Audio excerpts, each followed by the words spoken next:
you're not making as much money as you want because you're not saying the right words or saying them the right way. Saying the right words comes down to the correct scripting. Saying them the right way comes down to tone. This video, I'll explain what I've learned over 14 years of selling stuff.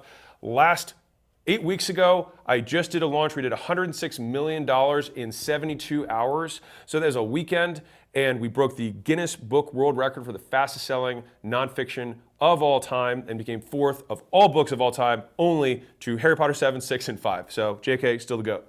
Either way, right now, you're not making as much money as you want because you're saying things the wrong way. So let me give you an example. So if I said, she didn't kick his dog, that's different than I didn't say, sorry, I'll say it a little bit differently. I'll say one a little bit racier. How about that? I didn't say he hit his wife. I didn't say he hit his wife. I didn't say he hit his wife. I didn't say he hit his wife. 4 different ways of saying that statement all have 4 different, very different meanings. And so if right now you're like, man, I got this script, or I wrote this out of how I'm supposed to say this stuff, and people aren't buying, it's like because they think that you're telling them that you hit your wife. That's not really it. But they're not doing it because the words you're saying aren't communicating the meaning that you think they are. And so tone is a huge difference in terms of pitching, in terms of in one-to-many setting, or just in a one-on-one conversation. And so a lot of the things that teach around tone are super amorphous and very confusing. And I know this because as I came up, I would hear things like curiosity tone, aggressive tone, laid back tone. And I was like, what does any of this actually mean? And so number one is that in order to do any of this, you must have a script. Duh. If you don't have a script, get a script. I have whole videos on this, closer, framework, and you can walk through that. Clarify whether they're there, label them the problem, overview past experience, sell the vacation with a 3-step pitch, then transition into explaining away their concerns, reinforce the decision. That's what a script looks like. Now, how do you make sure that you have the correct tone? So there's 5 things you can do to modulate your voice. And 3 of them will be fixed, 2 of them are variable. And so when you're writing a script or you're observing somebody who's better than you at selling in order to learn, these are the 5 things that you need to look for. So 3 create what I call sales tone. These are constants. And so number 1 is that you have to speak loud enough that they can hear you. This should sound obvious. If they can't hear you, they can't understand you, they can't buy from you. Number 2, now this matters more in person than it does over the phone, because over the phone they can adjust their volume. In person it matters a lot.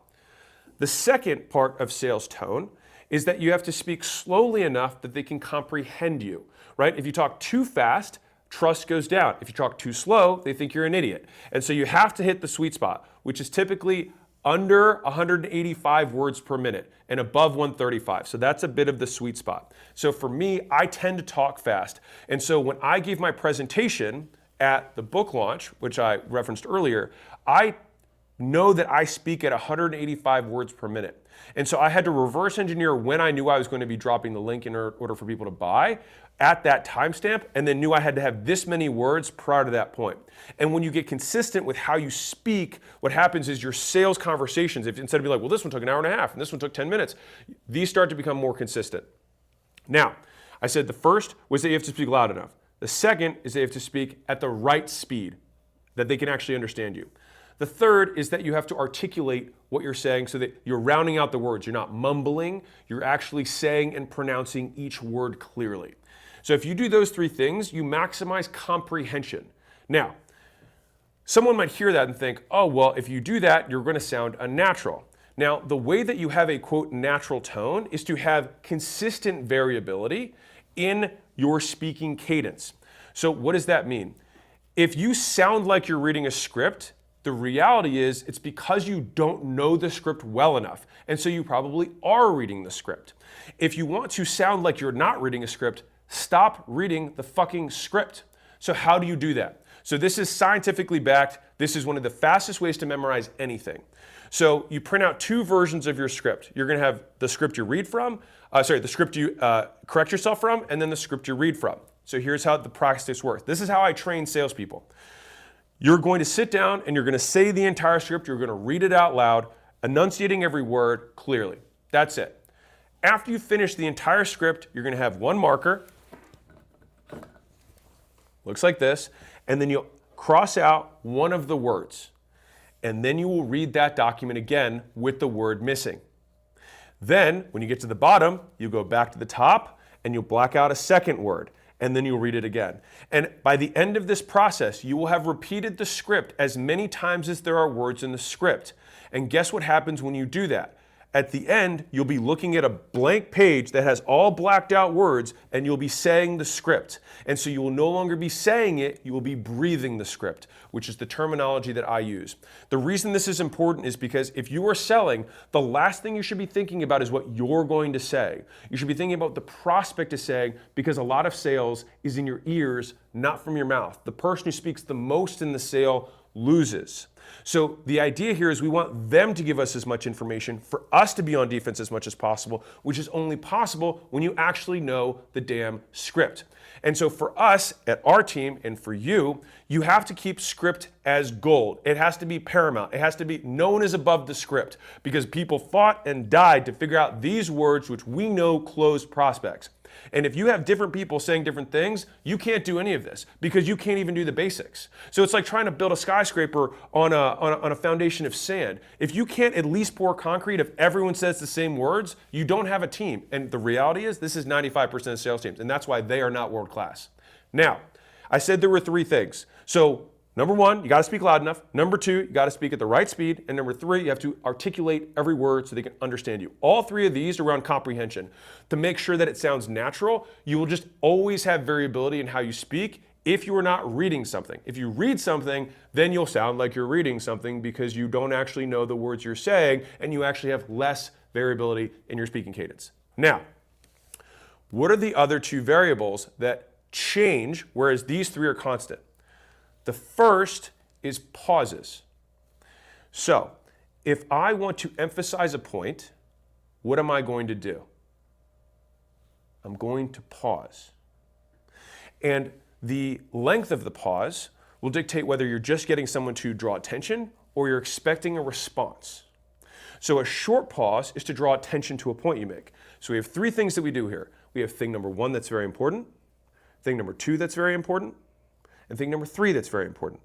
And when we pause this way, people know that we're competent, but we're also speaking in a way that they're going to be able to pay attention and hear what we're saying.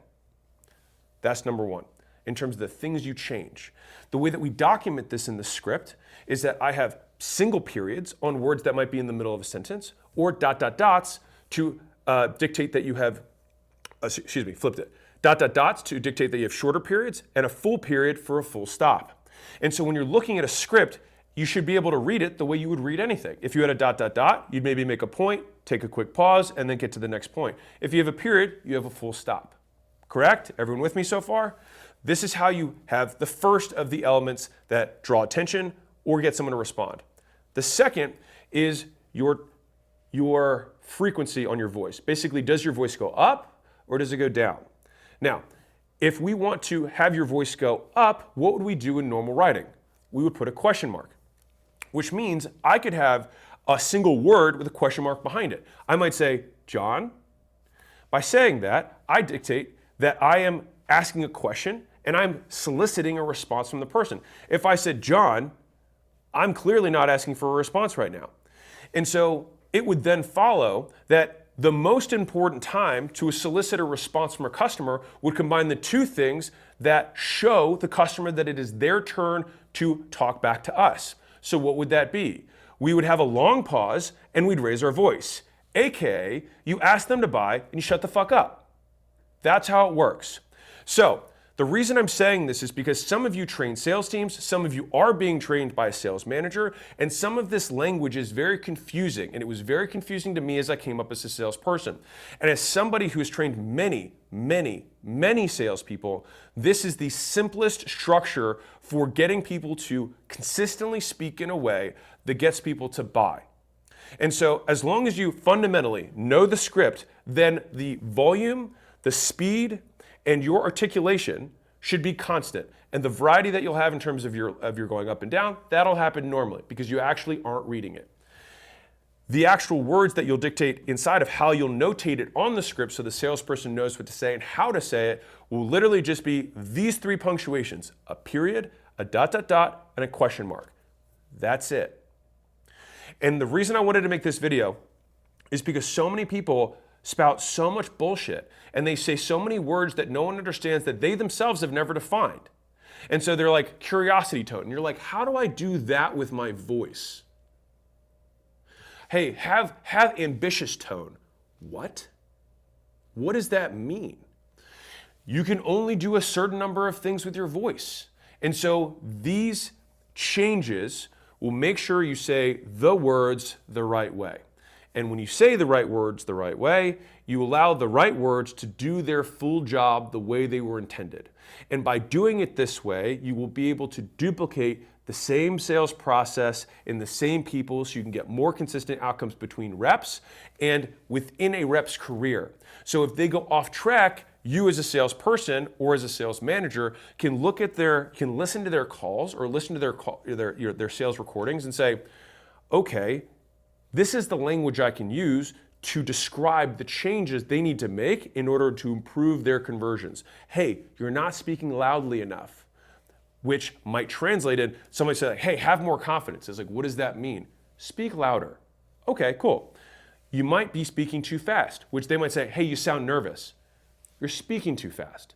Just say that. Stop sounding nervous is not helpful. Speak at a slower cadence is helpful. And so I would say that from a tactical perspective, as someone who's trained a lot of salespeople, the third element I said about enunciating the words, fully pronounce each word, will automatically slow someone down who talks too fast when they are nervous. And the point that this is most crucial is in the close. The close is where you need to manage your tone the most. And that's typically where people have the highest emotions, have the highest adrenaline, their cortisol is spiking because their hearts start fluttering because they're like, I hope they buy, I hope I didn't mess anything up. And then also if someone says no in response, that's when the objection handling comes in. And if you talk too fast, it can come off aggressive, right? If you talk too loud and fast, it sounds aggressive. Talk too slow, you sound slow. I'll just put it that way. All right. And so functionally, big picture here, the reason the close has the most pauses and has the one question that matters is because we want to make sure that they're paying the most attention when we're asking them to buy. That's the point. Now, if you look back at the pitch that I just did in August for the book, you'll notice if you look at the entire 2-hour plus thing, where is the longest pause? When I ask people to make a decision, to make a purchase. That's where. And so this is just, and also there's tons of research that supports this. There's 3 big meta-analysis, I don't remember where they are from, Columbia is one of them, where they showed that people who wait up to 8 seconds after asking someone to buy closed 30% more sales. Now, the reason that I think this is very important for anybody who sells anyone is that you have to give people time to process.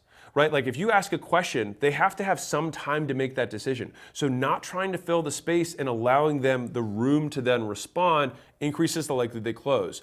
Many people will fill the space that you create because they get nervous or feel awkward in situations where no one is talking. If you had to pick between you talking and them talking, which one do you think sells them better? Them talking. Why? Because people believe what they say, they believe very little of what you say. And so the reason that selling is about asking questions to get someone to sell themselves is because the questions lead them to respond. And their responses, it's what sell them on why they should buy your thing. This is the point. And so when you're in the objection handling parts, so a little bit later, I'll give you one more pro tip, which is outside of the scope of this video, but I think you'll still like it, which is I have spent a long time creating, scripting out overcomes for, time. Hey, I don't have time for this, or hey, it's the wrong time in my life, or I got to talk to my spouse. I need a decision maker. Give me a little bit of time, which is a different thing, which is a stall. This is really expensive, which almost no one ever says. They just come up with other excuses because this is really expensive, is rare. Now they might say it's out of my budget, or I can't afford this right now, blah, blah, blah. So there's all these different things that I would try and script to overcome these particular issues. And I will share something with you that was a huge aha moment. The salespeople who close the most sales are the salespeople who ask the most times. Now, in hearing this, the immediate response from a simpleton or a mundane person might then say, oh, well, that means that you're asking me to be a really annoying salesperson. No. Why would that be? Because the opposite effect of this is that people get annoyed when you ask a lot of times. So it's a balancing act between I have to ask as many times as I can without pissing off the prospect, which then becomes the skill. The reason that I believe all of these overcomes exist is literally just to give you an excuse to ask again. And so if someone says, I have this issue, and you say, if we resolved it in this way, would that work? They might say yes. They say, want to buy? And so when we do that, it gives a reasonable reason for you to make the ask again, which then translated for me over time to, oh, so I don't even think their response to what they're saying, assuming it's not a true logistical concern of like, I can't make that date or whatever, something like I have 5 family members and you're trying to sell me a 2-seater and I need the whole, like if it's not a logistical concern, all the things match their preferences, but then they're just saying decision maker, time, money, etc. around the issue. We can just memorize 7 closes that anyone can learn that are universal closes.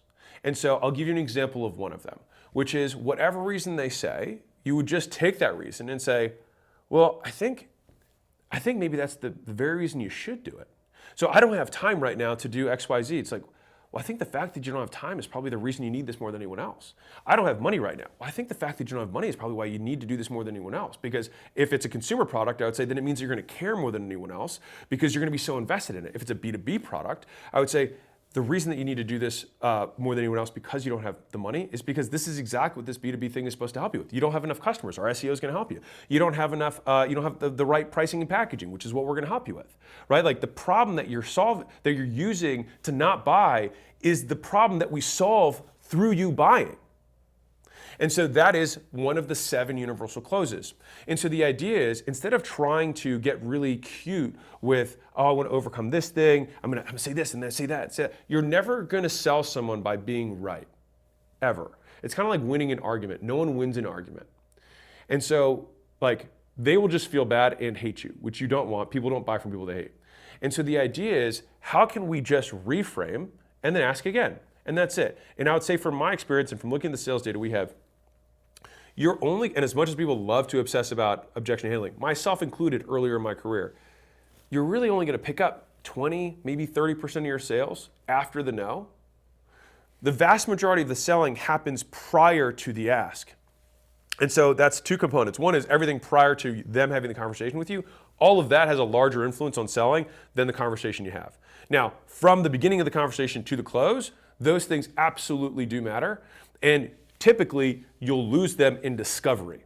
I would say of the places where most people mess up the sale, it's going to be discovery. Most people understand the pitch pretty well. Closing is fundamentally like if they say no, then you have objection handling.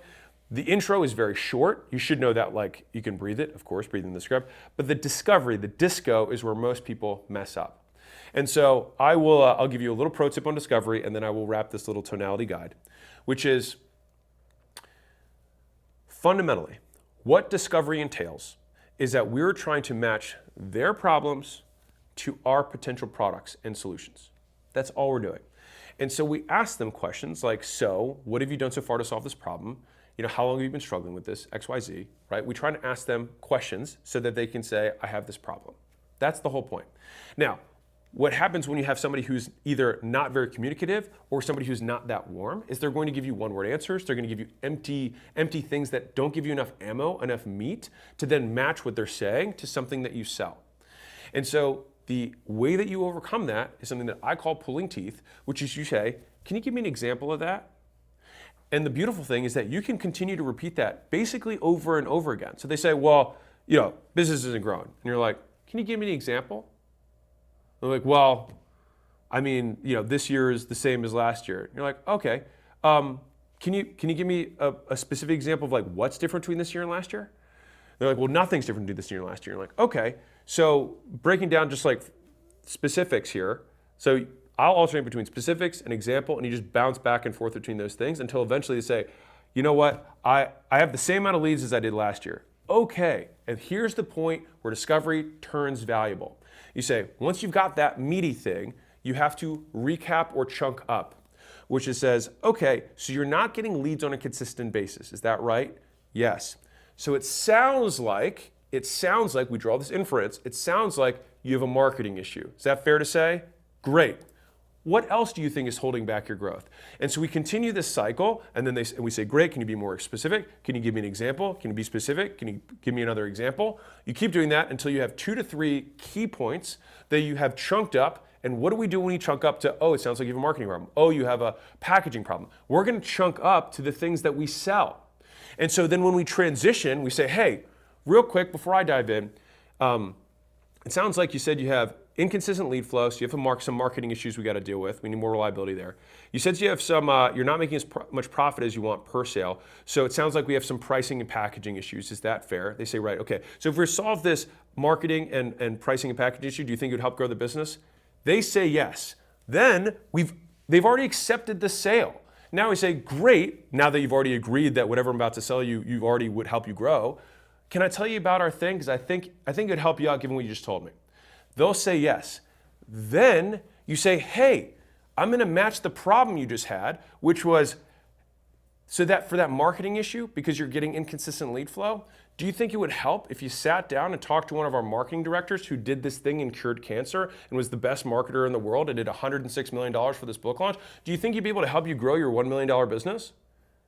Yeah, I think that'd probably help me out. Great. Problem 1 solved. Second issue, but we can't really do the marketing unless we have proper pricing so we can increase the gross margin of the business so we can propel the machine. Is that right? Great. So if we were to have you meet with our pricing and packaging expert who only meets with home services businesses like yours and has done this for 6 years and has helped over 2,000 businesses, do you think they'd be able to help you with your pricing and packaging issue? They'll say, yeah, I think so. You say, great. Then I think you'd be a great fit. Ready to rock and roll? That's it. Now, at that point, if you have a quote pitch, then you'd say, hey, the 3 ways we're going to do it is this, this, this. That's going to help you, create or resolve your constraint or resolve your, your overweightness, whatever it is. And then you make the invitation and then you shut up. That's it. And so fundamentally, the reason that you are not making as much money as you want is because you're either saying the wrong words or you're saying them the wrong way. And if you use the tone guide that I just outlined, you'll have the 3 constants, which is you speak loud enough, you speak at the right speed, and you enunciate every word so they can understand you. And then the 2 things that will only be variable in your script will be when you pause and when you raise your voice. That's it. The rest is hullabaloo and mythology, and this is what creates consistent sales. Thank you. My name's Alex Hormozi. I'll be here all week.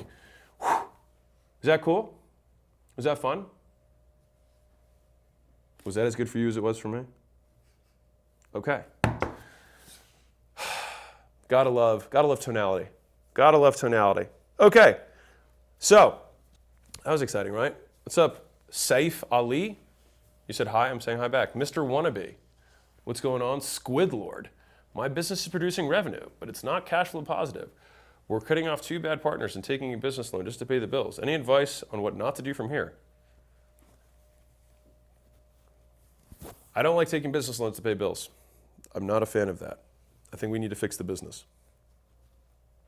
Yeah, that feels a very high-risk situation. Okay, where do content creators fit into social media workflows for service-based businesses? Content creators into workflows? I mean, you make content that gets them leads. That would be what I would imagine, and they would pay you to do that. Or you are the business owner, in which case you make content and then you get your leads for yourself. Charles Saloom, how would you sell new mothers and high-end baby clothes? Do you have shitty baby clothes? Does your baby look like it's homeless? Well, no more, because my fancy baby clothes will make your baby look rich.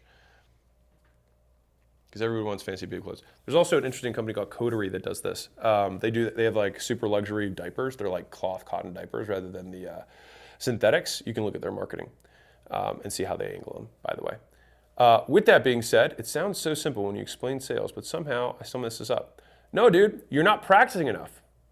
So the first part of this I said was you have to write the whole script out, number 1. Number 2, and assuming that that script works, which I don't know if it does or not, but assuming that script actually is good, How many words are in the script? Let's say you've got 500 words in the script. That means you've read it 500 times. Did you read it 500 times yet? Probably not. And so because of that, you probably struggle to think about what you're going to say next because you're thinking about what you're saying next rather than thinking about the prospect is saying. And so I'll give you one more tidbit on this, which is that every pitch to sell the same prospect is the same pitch up until you explain what they're going to get. And that's because you don't sell the product, you sell the man in front of you. It's like poker. You don't play your hand, you play the person, right? And so if I were to sell somebody who's overweight, the entire front end of the sale is going to be the same. I'm going to introduce it the same way. I'm going to set the agenda, and then I'm going to say, tell me what you've tried so far.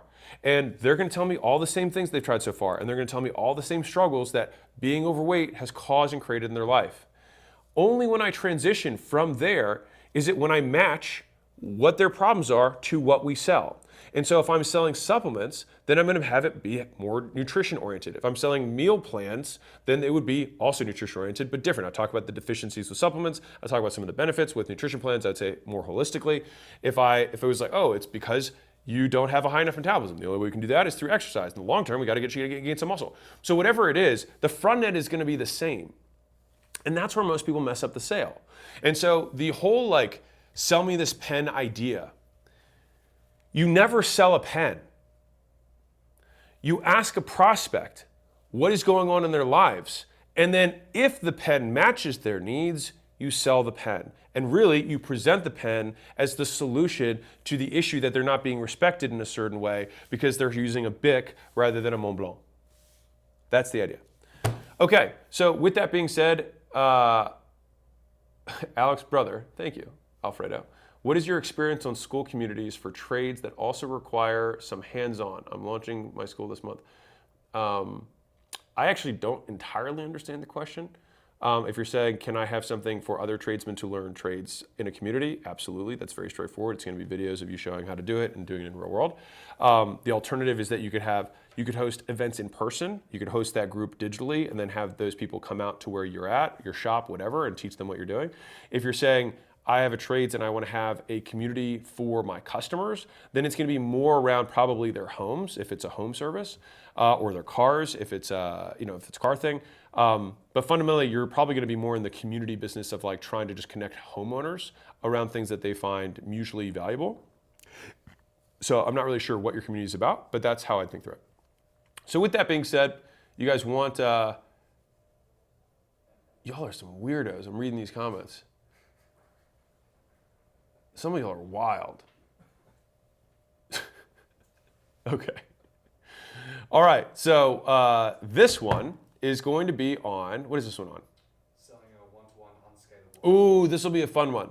So this has been top of mind for me. So this is gonna be a good one. And for those of you who do use School, share this video in the School community when it comes out because it 100% applies to many of you guys. All right, you guys ready to rock? Was that first one fun on tonality? Was that good? Yes? All right, let's roll. Let me clear my nostrils because of how nasty my nostrils are. Hold on. So I can sound pretty for you guys. Okay. In 2016, I had $1,000 to my name sleeping on a gym floor. 9 years later, I broke the Guinness World Record for the fastest selling nonfiction book and generated over $106 million in sales in a weekend. In this video, I'm going to show you how I'd build a business if I started all over. So first, here's the fundamental principle and how this applies if you're just starting out or you're a current business owner. This is it. Either sell extremely expensive stuff to a select few or sell something super cheap to everyone. The middle is where people die. And so there's only two winning positions in a marketplace. Either you have to have zero CAC, as in you sell to everybody because it costs you almost nothing to get customers, or you sell to a select few and you sell them with infinite LTV. So fundamentally, all businesses have the cost of getting customers and what you make from those customers as the core economic arbitrage that makes a business a business. You have a more efficient way of taking resources and allocating them to get superior throughput on the other side. That's literally what a business is. I have labor that costs me this much, and when I combine this labor in a specific way or combine these raw materials in a specific way, the sum of the parts is greater than, or the whole is greater than the sum of the parts, right? What I can create with them is worth more. Now, why did I start with sell really expensive stuff or sell really cheap stuff? Let's dive in.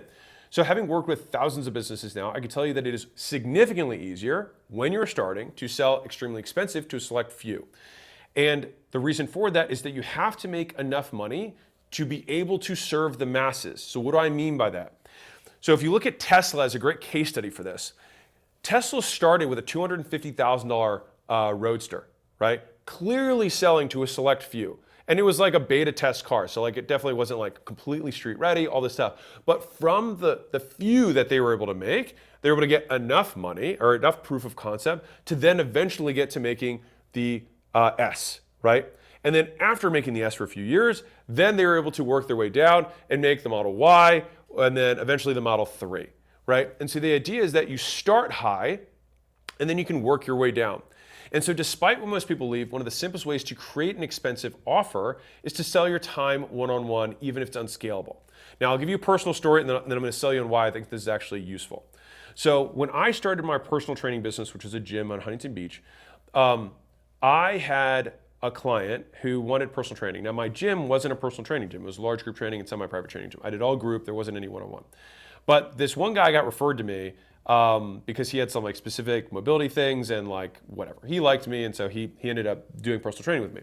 Now, this guy would do 5 days a week of 90-minute training sessions, which is huge for a personal trainer, right? So I'm making, I think I was charging $125 an hour or something. So I was getting almost like $180 a day for that whole period. So I just remember that I got something in the neighborhood of like $4,000 or $5,000 a month in cash. He paid me in cash. It was amazing. That I would get per month from this one client. And the thing is that I had my business to work on and all this other stuff, and he would come in the middle of the day because it was between my sessions where I could do this one training thing. And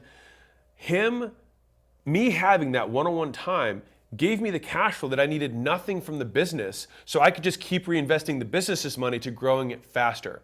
And so a lot of people have this fear around like, oh, it's not scalable. It's like, it doesn't have to be scalable, right? Like when I speak to business owners, they have a lot of limiting beliefs around charging a lot of money or selling their time.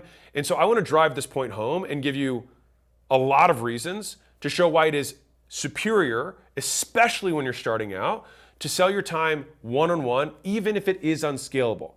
So let me kind of sell you on this. So number one is that you will learn more from fewer high-value clients, all right? And if you're around those higher value clients, you will work with better people and it will shift your belief set about who really is in the market. Anybody who sold cheap stuff for a long period of time assumes everyone is broke, right? Like if you've ever struggled to sell a $50 membership, as someone who has, it's insane when all of a sudden someone's like, here's 15 grand. You're like, what just happened? 15 grand? That's $3,050 sales that I'd have to make in order to get 15 grand. That's how absurd that is. But when that happens again and again, it shifts how you see money and what services you think about creating. The next one that people get hung up on is like, well, I don't want to sell my time because selling your time is what poor people do. Well, let me learn you some stuff, all right? Which is every single person on planet Earth earns money per hour. They just don't necessarily denote it per hour. But all you have to do is take what you made last year, divide it by 2,000, and guess what? Voila, you have your hourly rate, which means you worked 40 hours a week, assuming you work 40.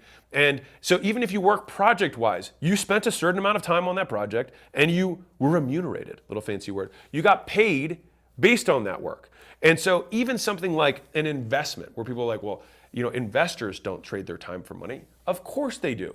Because you think, oh, Warren Buffett bought this company. He just wrote a check and then that was it. He was done.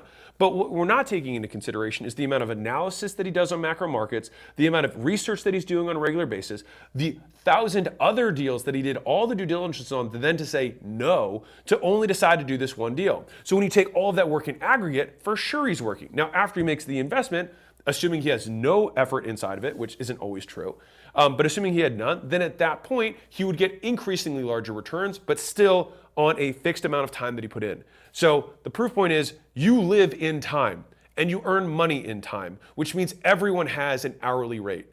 And so the idea here is that as long as the thing that you sell your hourly rate for is more than you currently own, you will make more. Next point. When you are doing one-on-one, especially in the beginning, you have significantly more flexibility in delivery. And so that means because it's one-on-one, you can change things on the fly. And also, when you have fewer clients, you can make these kind of quick iterations. So this kind of relates back to the first point of like, you learn a lot faster when you can just have these tiny little pivots. You don't have to change these systems. You don't have to retrain staff. You don't have to look, you don't have to recode. You don't have to have the scalable solution fixed perfectly. It's a great way to beta test ideas. The next one is that because you can still cap the time that you choose to spend with clients, you can still make sure that you're allocating as much time as you need to do everything else. And one of the big lessons that I've learned in terms of making more money is that when you have demand, cut supply. And so when you cut supply, what does that do? Why is the acquisition.com logo two concepts? Leverage, which is a fulcrum, and then a supply-demand curve. Because those are, in my opinion, the two most powerful concepts in business. And so when you have supply and demand at work, which we do, the reason one-on-one is so powerful is because the supply is so contracted, so fixed, it's so small. And so it forces, as long as you don't have limiting beliefs, which is why I'm trying to make this for you, it forces you to raise your price. And so the next one, and this is controversial. You make the money. Nobody else does. If you trade your time for the money, you have 100% margin. It's fantastic. Now some people are like, well, hey, my hourly rate. It's not though. You're awake. Your hourly rate is the food that kept you alive. That is your hourly rate. Beyond that, the rest of it goes in your pocket. And so what people lack consideration of is like, every business can have 5 one-on-one clients. Now, when you're like, how would I do this in a lawn care business? Well, it's just who's gonna be your account rep. You can say some people get your cell phone and some people get the account rep's phone. Who's gonna lead who's gonna actually design the whole garden? Is it just one of my guys or is it gonna be me? There's always an opportunity to make yourself the super premium version of whatever it is that you have. And I so hardcore believe in this because let me give you another benefit of this. When you have a one-on-one, unscalable, super expensive offering, what it does is it also anchors the price for your more scalable, less one-on-one version of whatever it is that you do in whatever service business you have, assuming you're selling services, right? Even if you sell SaaS, software as a service, you can also sell the service for an amount of money. And so you will get higher conversion rates on the base because of the anchor you had above. Now here's the fun part that I get excited about. So if you have a rat in a cage, okay, and you have one lever, then there's only one lever that the rat can pull, and they either pull it or don't pull it. Now here's what's cool. When you introduce a second lever, no matter how bad looking it is, covered in poison and smelling bad, the probability that the rat will hit the second lever is above 0. And as soon as you have an option where people can hit the lever, and let's say this lever is a super expensive lever that's greater than 0, why would we not introduce that lever? It's like a lottery ticket that you're taking out on maybe one of these customers is going to choose to spend that kind of money. Now, the question then comes, and here's a fun one. I want to break this belief because I know the next one that comes up, which is, it's still just not worth my time. Bro, it is worth your time if I give you $1 trillion. And so the idea here is not, is it worth my time? It's you have to fix the price so that it is worth your time.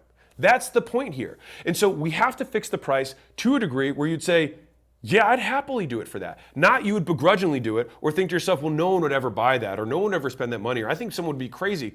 Fine, let them be crazy. Let people live a little bit. Let them be wild. Let them be a little spicy. If they want to pay you more money, you should give them the opportunity to do so. That's the point here.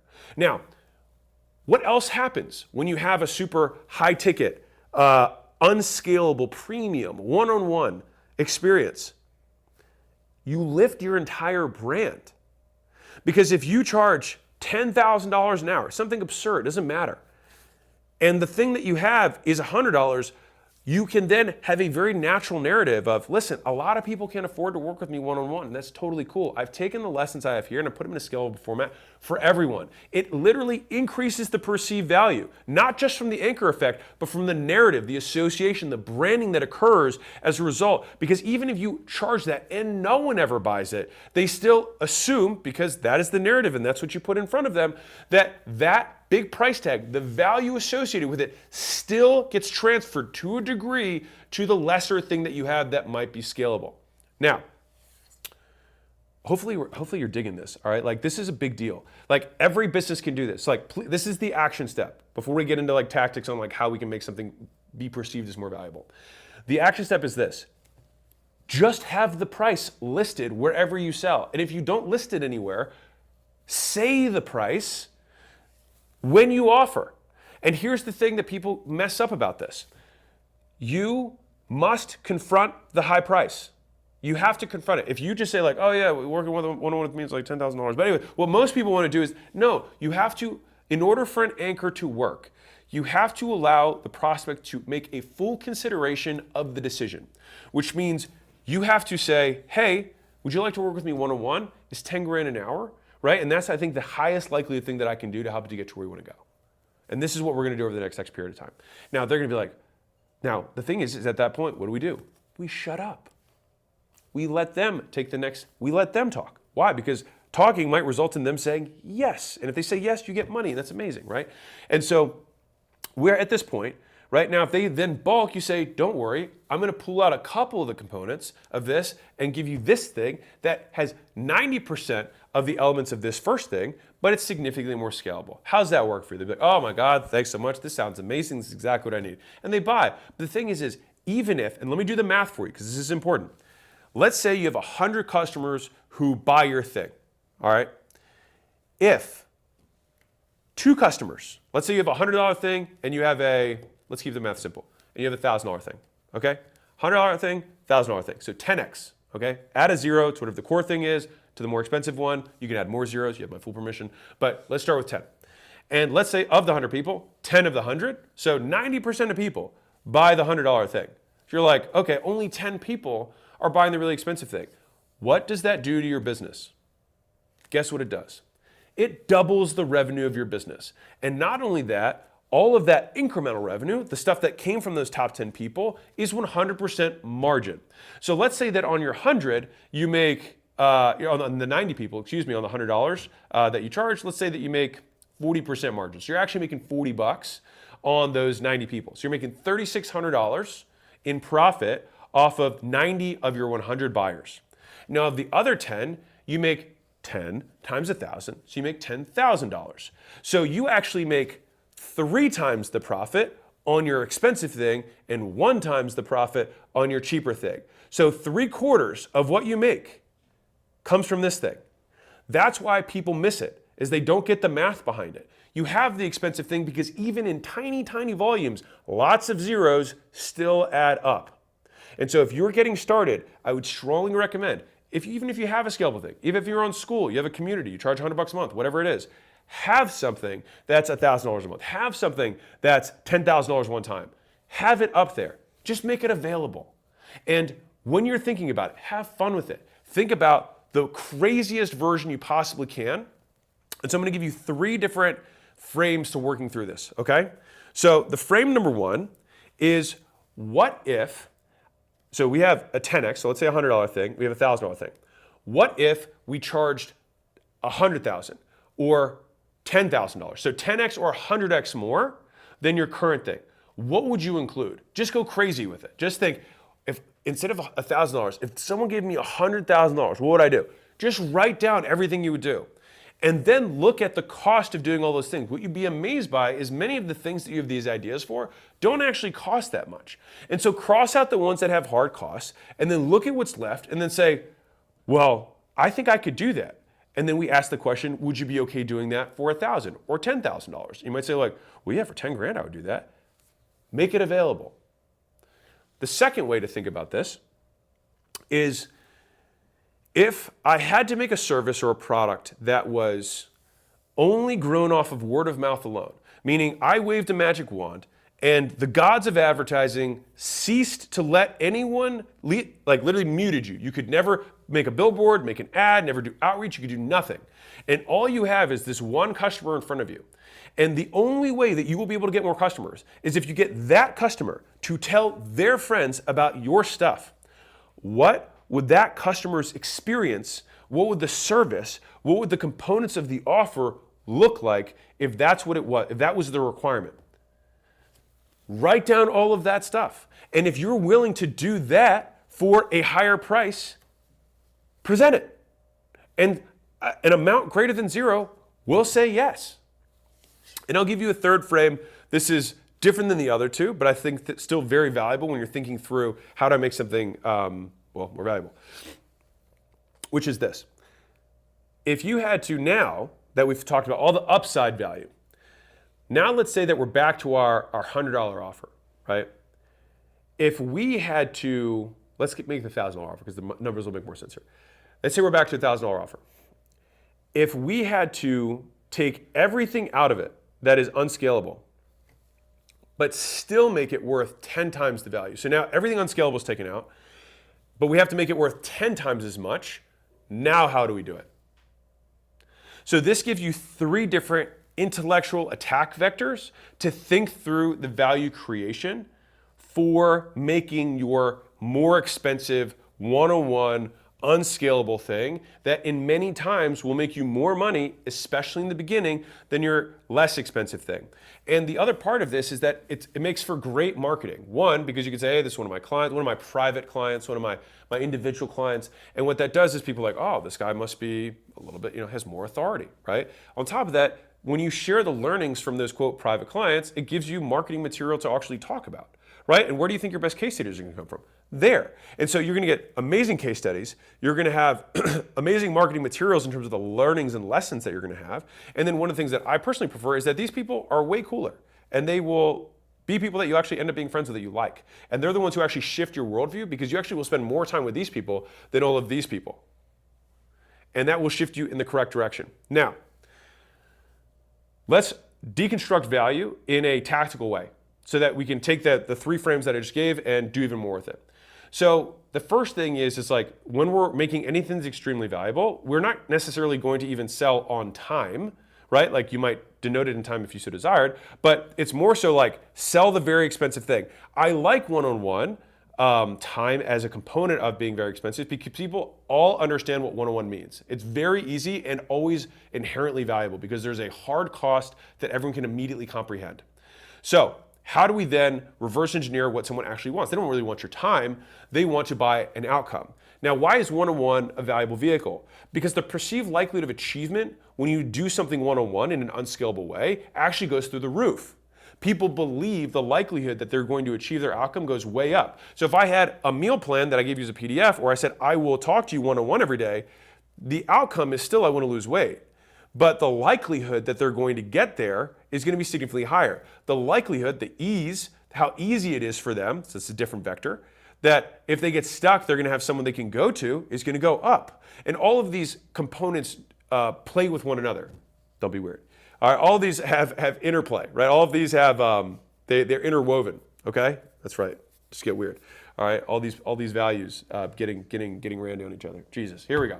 All right, so number 1 is we have to understand the dream outcome. If you are not speaking in terms of what the person actually wants, you will sell fewer people. And so number 1, here are the 2 steps, very straightforward. Pick the right avatar. Do not try to make your unscalable expensive thing and then think about the person who's currently buying your thing for $100 and think, what would this $100 person be willing to spend $1,000 for? Do not think that. Likely, the person that's going to spend the $1,000 is a different person. So you have to think about that person, not the person underneath. Next, once you have this avatar, they have the money, they feel the pain, they're easy to reach, right? Then we have to think, how can we describe their pain more accurately than they can describe it themselves?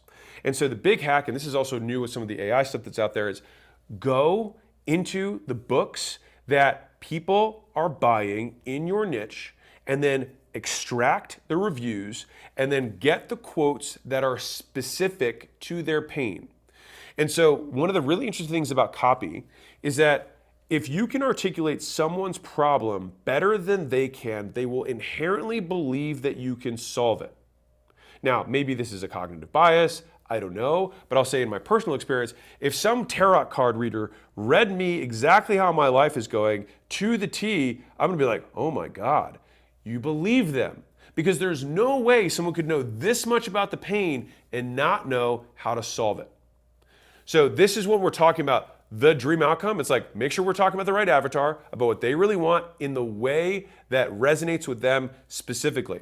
Because pain And persuasion only exists in the specific, never the vague. And if you do this successfully, your pain can be a greater motivator, or rather their pain and your description of their pain can be a better motivator of persuasion and action than a greater promise.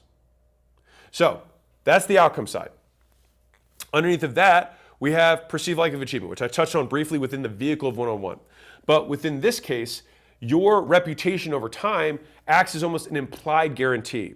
And the nature of the delivery also has some level of implication that they're going to get the completeness of you. And so as long as they believe you are competent, number one, and two, have strong intention to help, the likelihood that they believe that giving you money will help them get what they want goes really high.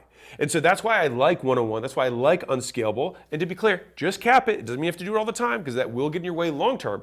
But in the short term, it can allow you to live on this and then cash flow all the growth. And so this is me giving you kind of like the bootstrap strategies to growing a big business is like be willing to take 5-10% of your time, charge 10 times more, and make enough income from that you can take all the other money and go aggressive, go on the offense with it. So third one is speed. Now, if I had to pick one thing, that I could do to maximize persuasion, it is speed, or the inverse, latency. How do I decrease latency? How do I increase speed so I can make sure the outcome happens as fast as possible? Because latency beats magnitude 7 days a week and twice on Sunday. The reason that Facebook and Instagram and TikTok have you addicted is because of the delay, or the lack thereof, of reinforcement for the actions you take on the platform. And so they don't even pay you to consume their product because they have figured out how to reinforce behavior. And so they've done that because of the speed of reinforcement. And so the reason that this is important is that it will motivate someone's action to buy more than just about anything else. So you're not going to sell someone who's wealthy on how much money you're going to save them. You'll sell someone who's wealthy based on how much time you're going to save them even more. Because money has an implicit value. Their time is the one that over time will become significantly more valuable than money. Now, of course, they're going to make that translation, but I'm giving you a thinking frame of like, if I want to go after the wealthy, go after their calendar, not their bank account. The bank account will come when you open up calendar space. And so one of the things that anyone can do to sell that expensive thing is just take whatever the delivery time you currently have is and cut it in half, cut it in 2/3. And if you have a one-on-one service or a higher tier service that should add a 0 or more, you can just say you will always have priority. You will always be first in line. When I have a new thing, you'll be the first one to see it. Whenever there's an emergency, you'll be the first one to respond. I'll pull someone off a job to come to your house, right? I'll be the one who personally shows up. All of these things are about speed. You'll never have to wait over a certain period of time. I'll always respond within 60 minutes, always respond the same day. Whatever that SLA or service level agreement you want to make is, those things, like, think about the vectors of value and charge for them. Fourth, effort and sacrifice, right? So what does this mean? The higher the number, the more done for you, the more turnkey someone expects something to be. And so the idea is we want to go through the customer experience. This is how you reverse engineer ease. You go through the customer experience and you take a note every time you have to do something. Every time. Now, you might find out that in order for someone to get the outcome that you want, they might have to take 10,000 actions. It's a lot of actions. And so then what we do is we systematically go and reverse and delete friction point by friction point, actions that they need to take. And so this is the process of making an exceptional product. Now, it might cost you more money to make this product, which is why you charge more money for it. So if you have, of course, there's technology that can automate some of this, but for many services that exist in the real world, which 70% of people or 80% of people in the US at least are service-based businesses, then you're going to spend some more money. Now, here's the magic of this. Well, some of my business relies on other vendors or other parties. Guess what happens when you charge 10 times as much? You can pay them more to prioritize your customers. And so this allows you to make your own priority ring on top of that, that allows you to consistently outcompete competition because you pay your vendors, you pay your partners better than anyone else does because you have this service tier. And so the TLDR, big picture, is that number one, if you are starting out, selling fewer people is easier. Number two, when you cap your supply, you can increase your price. Number three, you will be able to learn more from these few customers than you will from very small interactions with many. Number 4, these customers who are wealthier will expand your horizon of what is possible. Number 5, if you're in a service-based business, there is only one direction that you will go. It is more expensive and it is upmarket. That is how you will measure progress in any service business, period. How can I prove this? Because the other direction means that you're going to go more towards automation because there is a floor on how much you can pay people. And there's certainly a floor on how much you can pay really good talent. And if you're in a service business, you're going to want to have the virtuous cycle of charge more, attract better people, so you can charge more, so you can attract better people. That's the game. When you go the other way and try to be a low-cost leader, unless you have automation and hardcore offshoring, and that was day one, the strategy, you're going to be in the middle that dies. And so then finally, there's also a strong narrative that comes from the top down, like the Tesla story. We say, hey, I have my private clients. They are very expensive. You probably can't afford to work with me. Let me give you access in a more democratized way to the findings of this expensive thing, which have anchored my brand and the sales process so that people are more likely to buy this. Because no matter what, no matter how many customers you have, if you simply make a 10 times more expensive offer, you will have a percentage likelihood that is greater than 0 that someone will buy it. And when that happens, you will be reinforced for doing so, and I think you will actually see how powerful adding 1, sometimes 2 zeros to your price tag really is. Thank you for coming to my TED Talk. Charge more money. Good talk? Was this fun? How do you make 3 fucking from you advice? I don't even know what that means. Mutasem, media buying. You make no sense. Can you share word definitions from your Google spreadsheet? I'm glad you enjoyed my expensive talk. Okay, let's take some. I mean, I can do some definitions. I can do some chitter chatter. Better lessons than my business theory. Thanks, Dejin. I appreciate that. Let's look at Jay Holden. I'm 17, 1 year left in high school. I want to start a business, but not sure what kind or how to begin. Any advice on picking direction, starting would help a ton. Honestly, go to school, skool.com. And just join a group. There's plenty of free groups that are in there for free. You don't even have to start a school community. Like, you can obviously do it. It's $9. But you can join tons of communities on there for free of people who have businesses and start businesses and teach about business stuff. You can also watch videos like mine, right? Obviously, we have courses on the site which are free. But at some point, you have to just take action. You have to just make a bet. You have to start. And I think the big issue when you're starting out is what I call the fallacy of the perfect pick, which is that you think that if you do enough analysis, you're going to pick so well that it's going to be successful. But the reality is that most paths with enough work will lead to success, and all paths have stuff that suck. And your level of subjective well-being in your life will be relatively fixed, with 80% of it being genetic. And so this idea that like, oh, I'm going to be so much happier, or all these other things, these magical rainbows are going to occur as a result of me making the right pick, is mostly fallacious thinking. And so fundamentally, if you don't like what you're doing, you can change what you're doing, and ideally find a business that allows you to do more of the things that you like doing. You will still do lots of things that you hate doing, but at least some of the things you do you will like. And that over time is the shift that you'll make towards building a business that you ultimately like. Now, part of the difficulty of this is that as you scale a business, you'll have to do more and more things that you don't like to do in order to scale it. And so we run into this very difficult contradiction where it's like, I built this business that I liked, but I want to scale the business. And to scale the business, I have to do things that I don't like. And now all of a sudden I don't like the business that I have. It's part of the game. At some point, taken all the way to the natural extreme, you will just own something that makes money. And so this is why all the paths start the same and end the same, which is that you own the thing and the thing makes money, and you might be chairman of the board, and you have a team of people who are executives who run different functions or different territories that report into you. That's it. And so the idea of like, I don't like this business really means you don't like the current stage of business that you're in, which means that you lack the skills to move to the next stage. Because I promise you, the ultimate stage, the final stage, whether you're starting a SaaS company, whether you're starting e-commerce, whether you're doing a service business, a brick and mortar service business that's national, any of these things, all ends in the same place. You own a thing that makes money. And so we have this huge amount of pressure that we put on ourselves when we're starting, that we have to find this perfect thing. When in reality, the start game is the same, the end game is the same. It's just the middle that's different.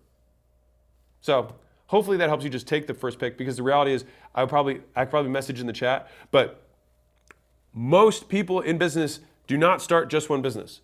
Unless you're Bezos or you're Zuck, and your first one becomes $1 trillion company, unless that's you, but since there's like 10 of those humans on earth, the rest of us, right?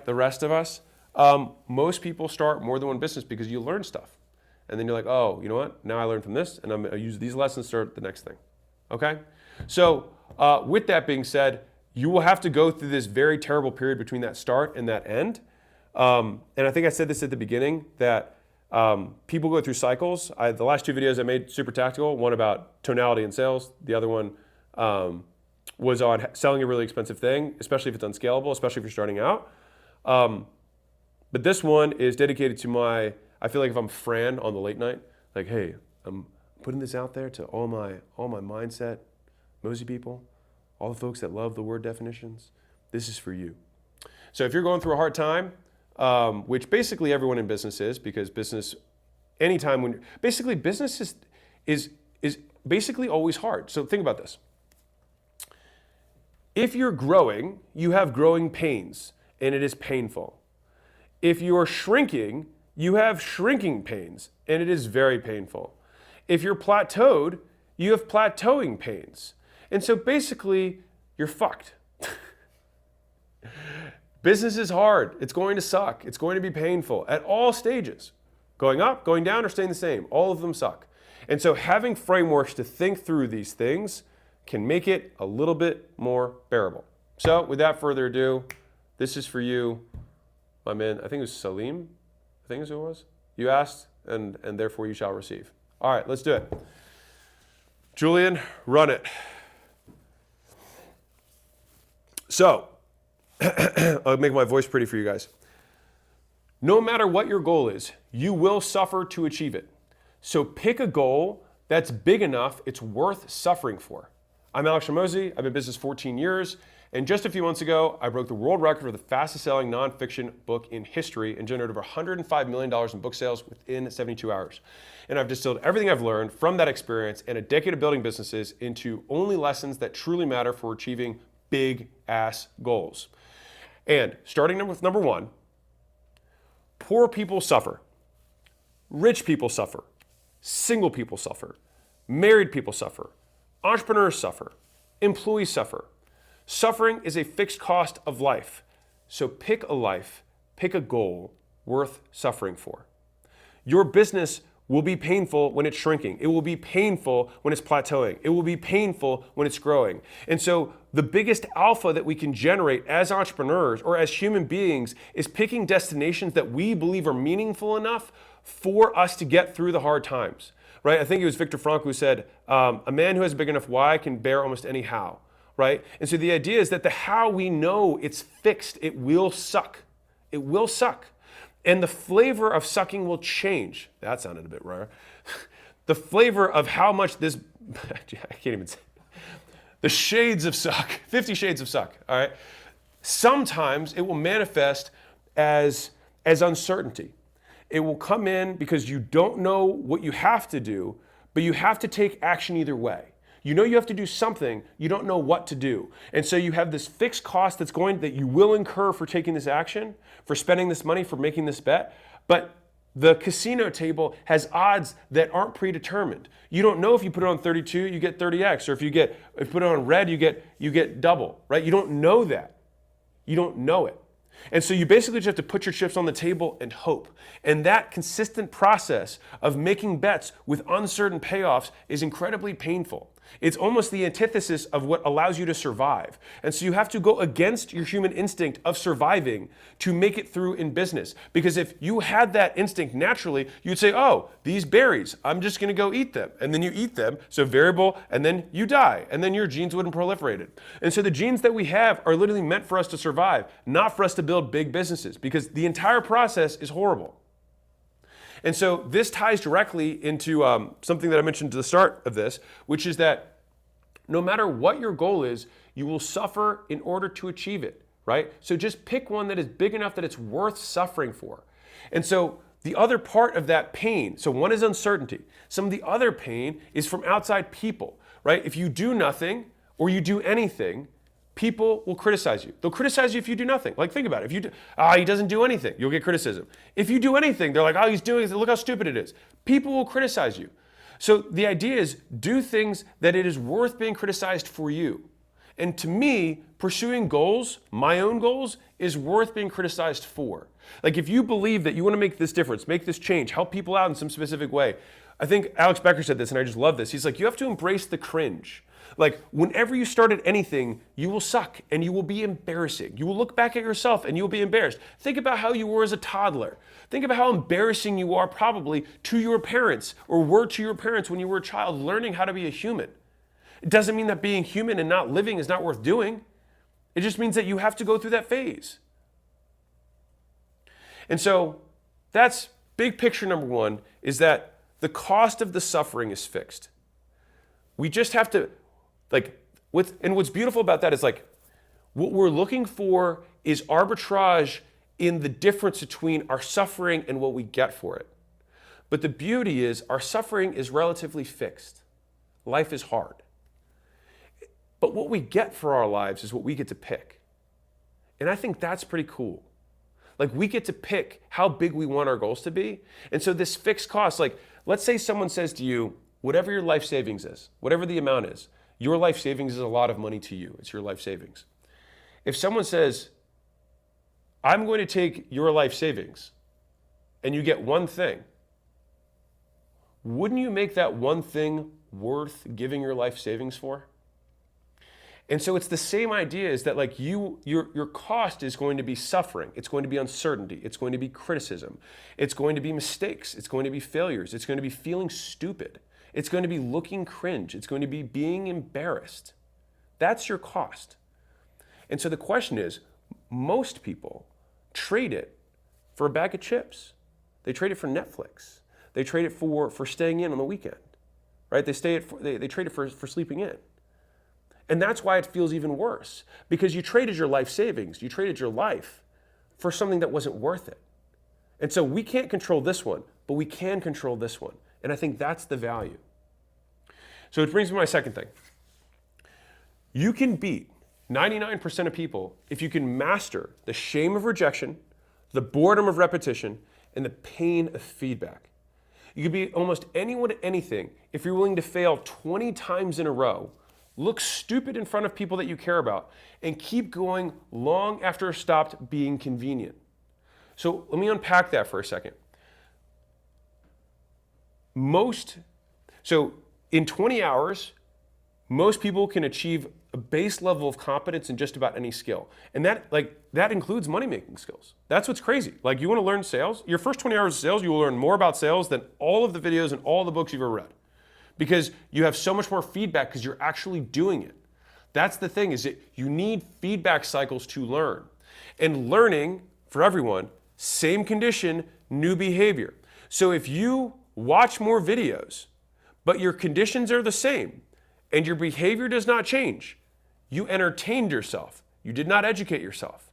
Learning only manifests with a change in behavior in the same conditions. And so if you're going to consume stuff, you have to act on it in order for learning to occur.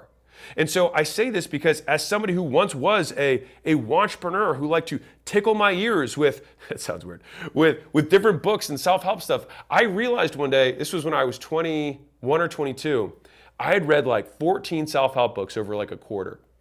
And I was like, I'm going to read a book a week, that whole thing, right? And I realized at the end of the 14 books, I was in the same job, working in the same city, and nothing in my life had changed. And so I was like, well, then what was the outcome of those books? What was the point of reading them? And then I was like, oh, if I don't do anything, nothing's going to happen.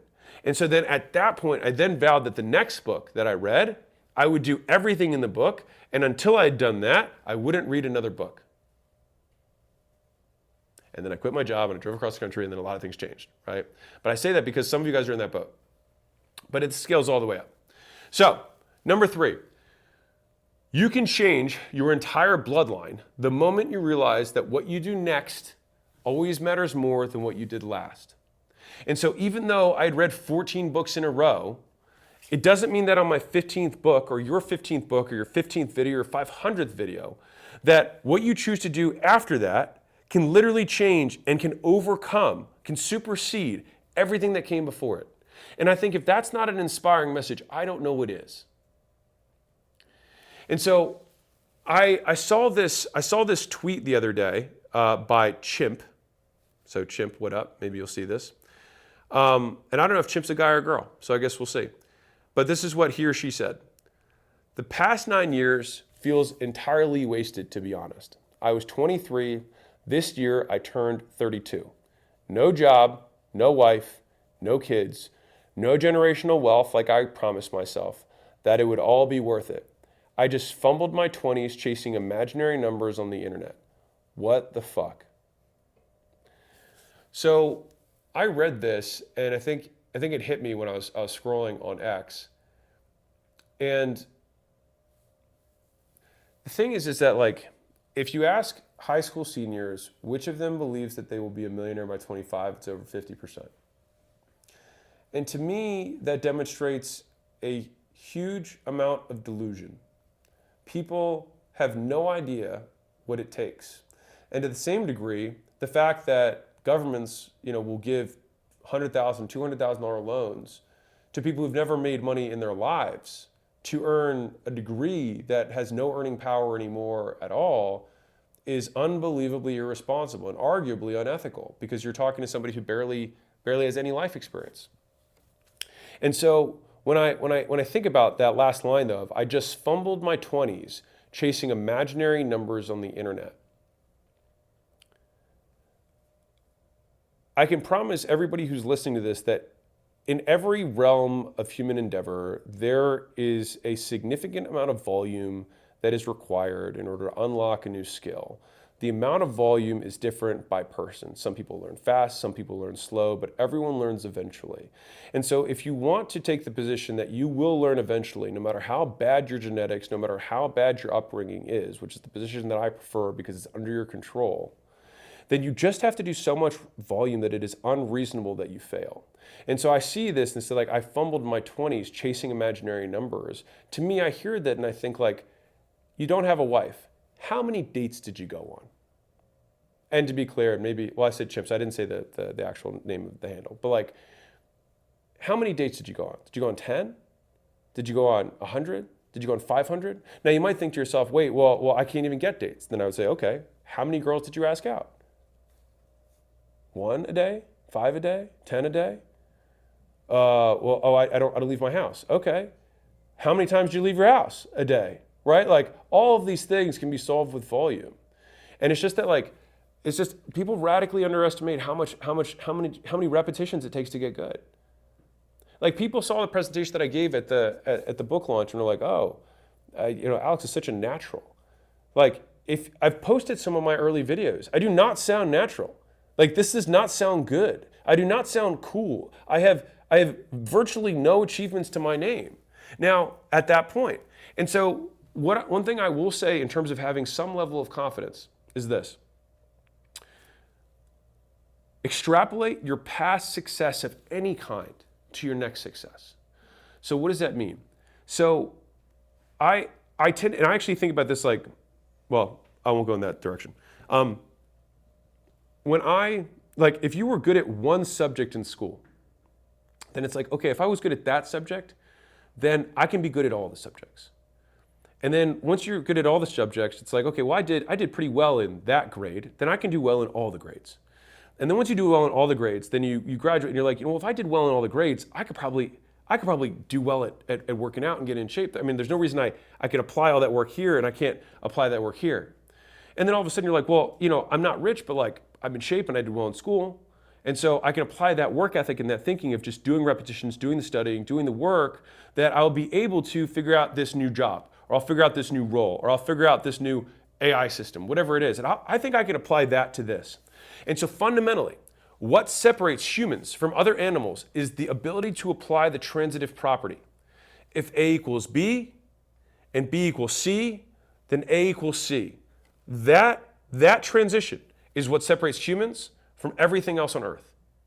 Just being able to say, oh, then A equals C if A equals B and B equals C. And so the idea is that we have generalizable skills. You can learn how to work hard at anything. And just about everyone here has worked hard at something. Maybe it was video games, maybe it was one particular course in one particular year for one particular teacher, but you have done something.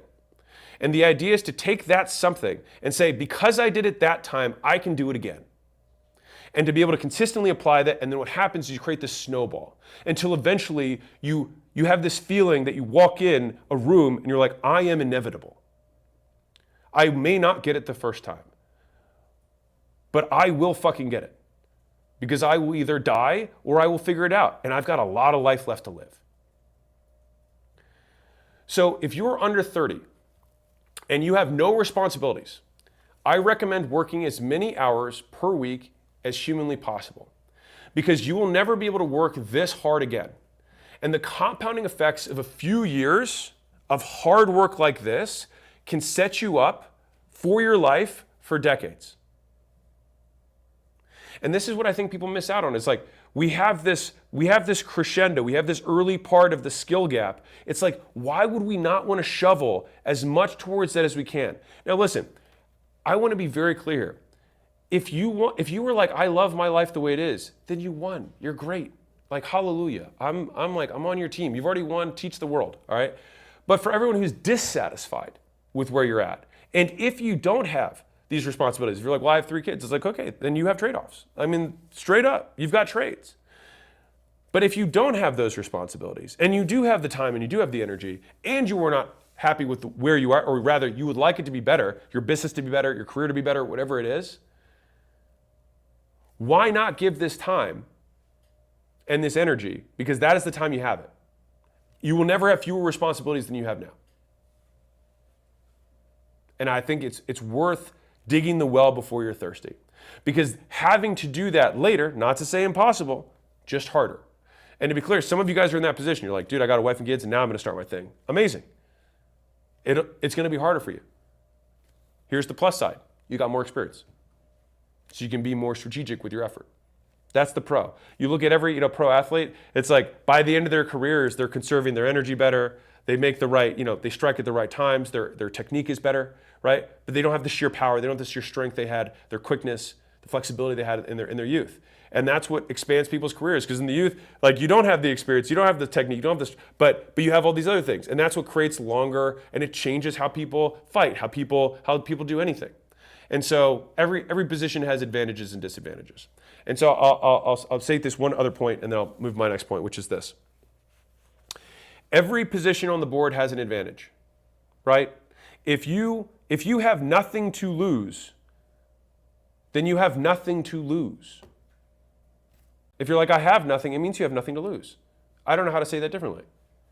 And see, the idea that you are in the position where you can literally take endless, unlimited lottery tickets from life, which means you try and you try and you try and you try because your downside is 0.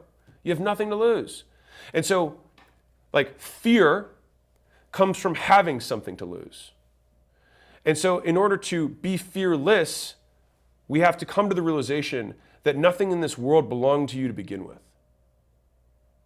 We're just passers-by. Even if you accumulate whatever assets you think you are, you just push your chips back at the end of the game anyways. And so it's just the game. And so you're somebody who has no chips, but the one thing that's different about poker versus real life is that the chips you get replenished every day with the minutes of time that you have. And so you could run out of chips, but you still have time. Now, if you run out of chips in the real life, out of coins, right? Game over. But until that day, you can play every day. And I think that when you have a capped downside and uncapped upside, that is the recipe for opportunity. Which brings me to the next point, which is that entrepreneurship is one of the greatest vehicles of personal development because it forces you to confront every weakness that you've been avoiding. The market, your customers, your competitors won't let you hide from yourself.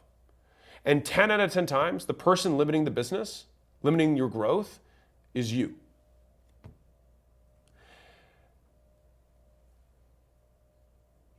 Real, right?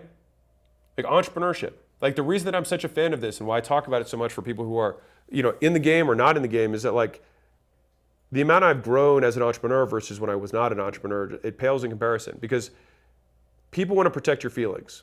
Your friends, your family, they don't want you to feel bad. The market does not care. And if you want truth, the market will give you the truth. And as long as you can humble yourself and listen to the market, it will tell you where you suck. If I made content that no one liked, I would have to change, right? I'd have to change what I was doing. And if you make products that no one wants to buy, you have to change what you're doing. If when you get in front of somebody and no one wants to buy, you have to change what you're saying, period. But if you go and do that in front of your mom, she's going to be like, great job, Timmy. It was really good, great job. So it just fluffs you. It's not real. And so I think that over time, what happens is people end up optimizing towards reality, truth. And I think entrepreneurship is one of the best vehicles for that. So one of the next issues is that like most people think the hard part is getting started, but the hard part is continuing to do the work when the excitement wears off, and the grind, the repetitions, the volume without variety feels hopeless. Your inability to work without reward for an extended period of time will hurt your potential far more than your lack of talent. Real. Because the most dangerous person in the world is the one who continues to show up every day, even when the rewards are not guaranteed. Your potential is determined by the amount of uncertainty that you're able to tolerate and how long you can tolerate it for. This is what people miss. Like, if you want to be dangerous in any domain, your potential is determined by how much uncertainty that you can tolerate, how much can you deal with, how much can you take, and how long you can take it for. So Sam Altman said this from OpenAI. He said, I still think one of the last alphas that exist in terms of a superior return on effort is long-term thinking. He said, because so few people are willing to do it. Actually think in terms of 1 year, 5 years, 10 years. Most people can't. And I get that you can't have a vision if you have bills to pay, if rent is due. I understand that. And so this is why I'm such an advocate of like, get yourself out of the hole as fast as humanly possible. Like, do whatever you got to do to get your oxygen mask on. Work 3 jobs, right? Do your main thing, get your side thing going, right? Do whatever it takes so that you can get above that, just get your head above water. At that point, options open up. And so one of the difficult parts of living in general, and so somebody asked for a definition, I'll give you one, is that if you feel sad right now, it's because sadness comes from a perceived lack of options. That's why it feels so hopeless, because you don't know what to do. And typically you don't know what to do because you have defined rules that you arbitrarily have chosen to live by. You have seen consequences that are bearable as unbearable. I could never say that to my parents. I could never leave my friends. I could never leave this city. You say these nevers, these absolutes, it would be impossible for me. But of course that's not true. What it really means is that you are unwilling to make a trade. And so when you are sad or you feel bad about your existing circumstance, the question to ask is, what trade am I knowingly or unknowingly unwilling to make? Because there are always more options. I think Harvey from Suits, who's like the big lawyer, he says, someone points a gun in your face, what do? He says it to his mentee. I think his name is Mike. And he says, I don't know, you just do what they tell you to do. He said, no.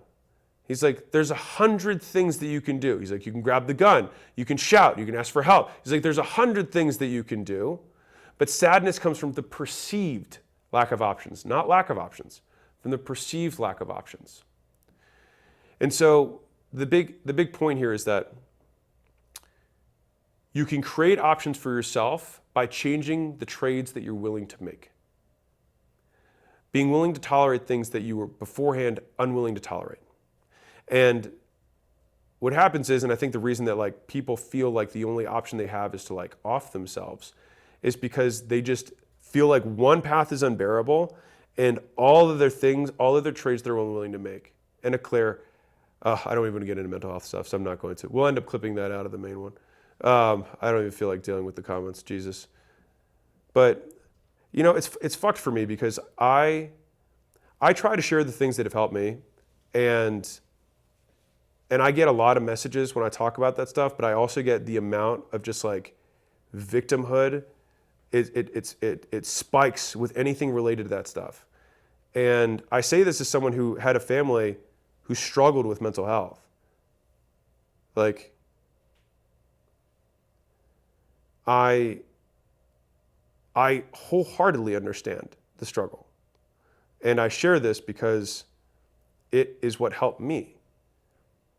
And like when I talk about options, like the perceived lack of options, like when I am sad, and I get sad, and I think part of that is genetic, I think to myself, like, what trades am I unwilling to make? What impossibilities am I claiming are impossible but aren't? And then what is the consequence of that? Because fear only exists in the vague, not in the specific. And so when I want to walk myself down an uncomfortable path, I start playing out, but no, what would it really look like? Okay, let's say I could never disappoint my parents. No, but what would it really look like? I would go there, and I would say I was leaving. And then what would happen? They would block me, and I'd have to physically fight them to get out of the house. Okay, am I willing to do that or die? Well, I'd prefer to stay alive, and so I'll do that. And so if I had to fight them, I would fight my way out. Okay. But assuming they didn't want to have a physical altercation with me, what then would happen? Well, they probably wouldn't talk to me. Okay, well, there's probably been times in my life where that was a nice thing. Okay, so maybe that's not so bad. What else would happen? Okay, you wouldn't be able to come home for holidays. It's not so bad either. I mean, I can do a Friendsgiving instead of a Thanksgiving. Like Christmas, I can celebrate elsewhere. That's not a huge deal. Okay. What else would happen? Again, it's like, you think, okay, so the cost of my dreams is not getting texts from my parents and not being able to have specific foods on specific days of the year. That's what I'm unwilling to suffer. That's what I'm unwilling to trade, that terrible experience. And I think when we frame those things in the specific, all of a sudden these fears we have around the decisions, the actions we know we need to take but aren't, all of a sudden begin to melt away. And I think that is where the chains we put on ourselves get broken. And so people underestimate how much effort it takes to stick with one thing.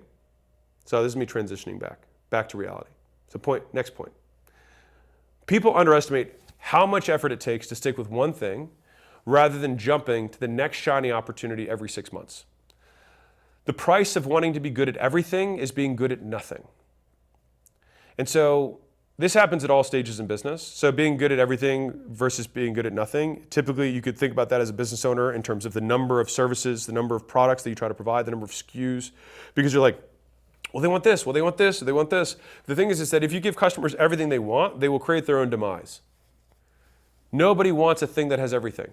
It doesn't work, right? This is where simplicity, this is where design, this is where elegance, this is where removing friction. All of these things matter, but they are strategies, they are decisions, and decisions comes from the Latin, which means decidere, which means to cut off, which means which path do we remove when we make decisions. And when people are afraid of making decisions, they say yes to everything because they're so afraid of saying no. And so the effort that it takes to compound is the length of time you have to say no to everything else.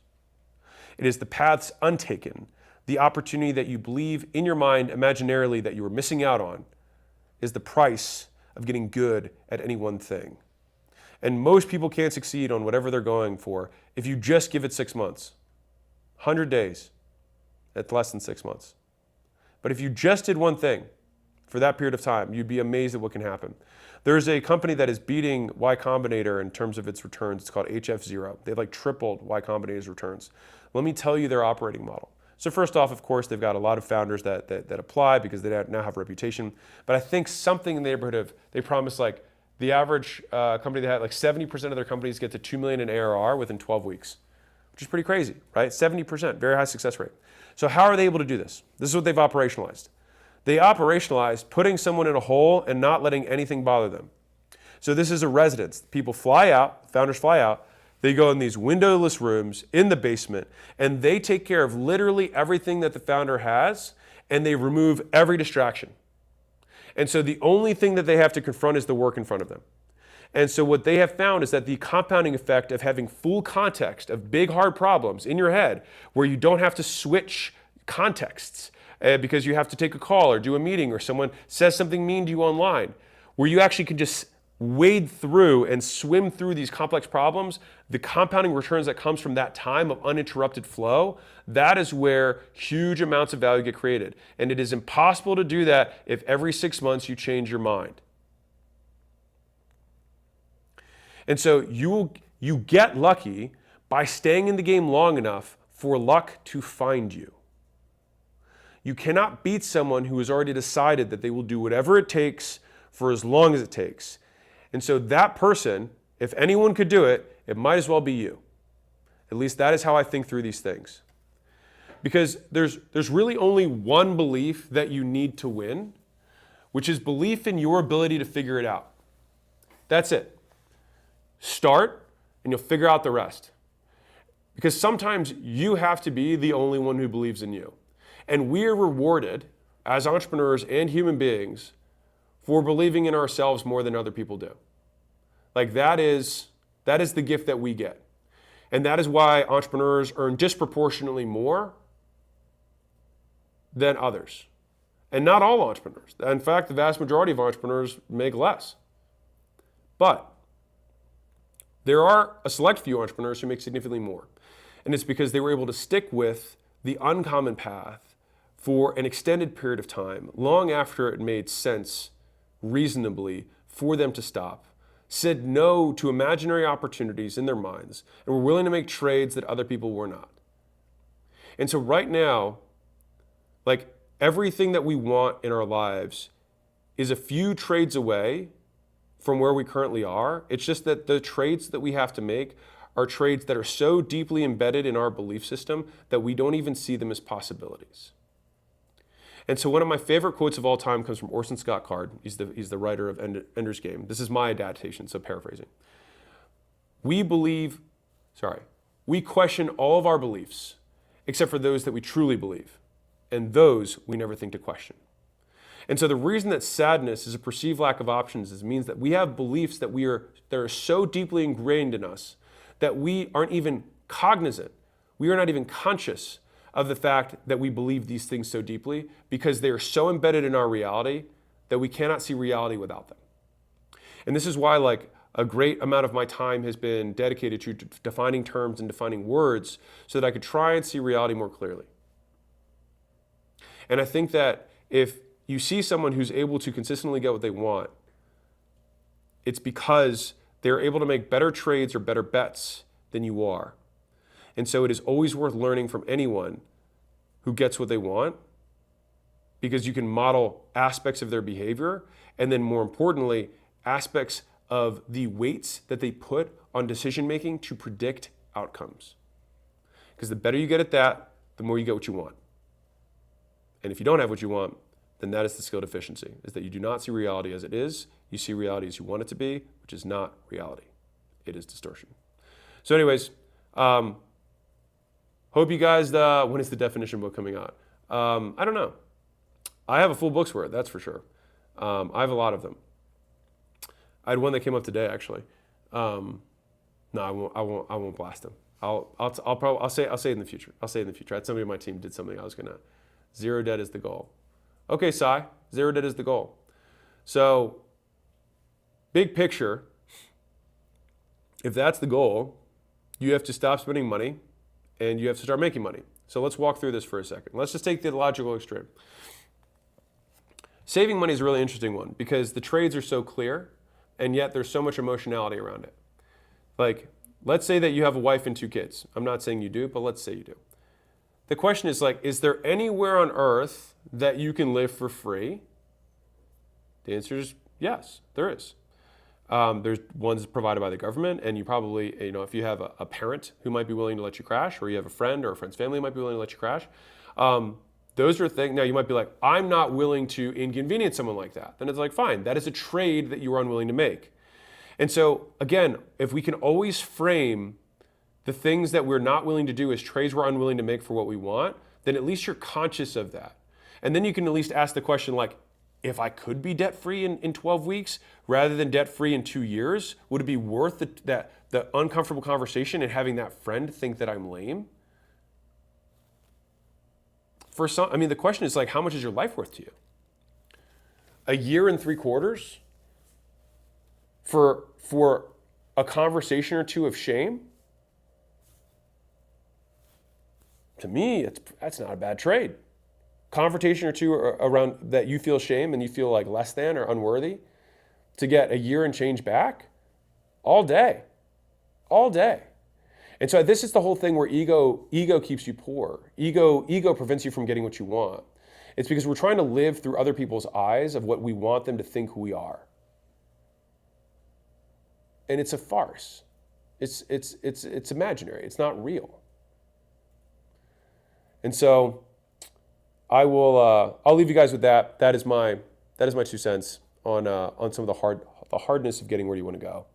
And hopefully that was helpful for at least one person. Cool. All right. What we got on time? 10 minutes. We have 10? 30. Oh, 30. Oh, rock and roll. That's before the hard stop. Yeah. Rock and roll. Okay.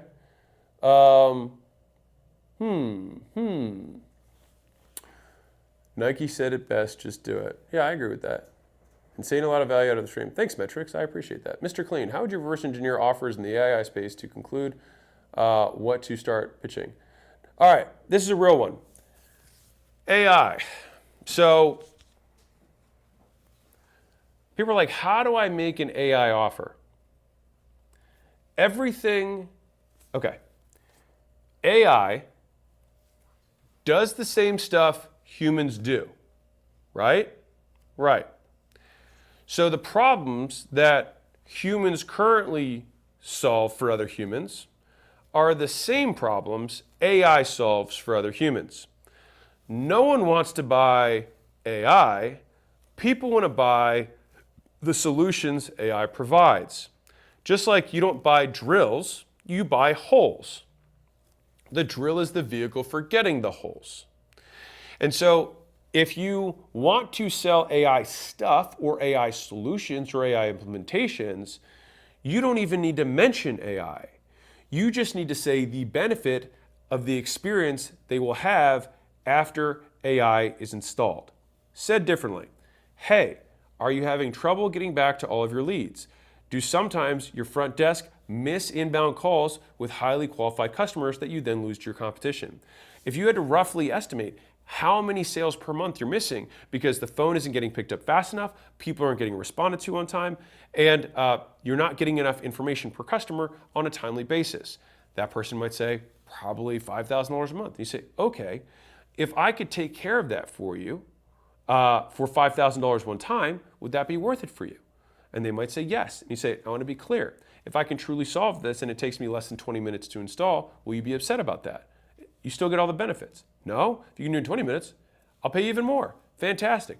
What I'm going to do is train an AI agent, and I'm going to have it pick up all your phone calls. You already have all your recordings that I'm going to use to train it on, and I'm going to do all that training on my own time, and then I'm just going to install it. And as long as you like the way it's picking up and that it beats the performance of your existing front desk girl or guy, will that be satisfactory? Yes. Fantastic. So the point there is that you sell AI by selling the problem it solves, like you sell anything else. Don't try and sell AI. No one cares. It's just jargon. And most of the people who are buying it don't even understand it anyways. So just sell what it does. What's in it for me? Always the best pitch. Okay, let's see. Alex is right. Just needs to be told again and again. It comes down to the basics and trade-offs. Yes, true. Okay, let's see here.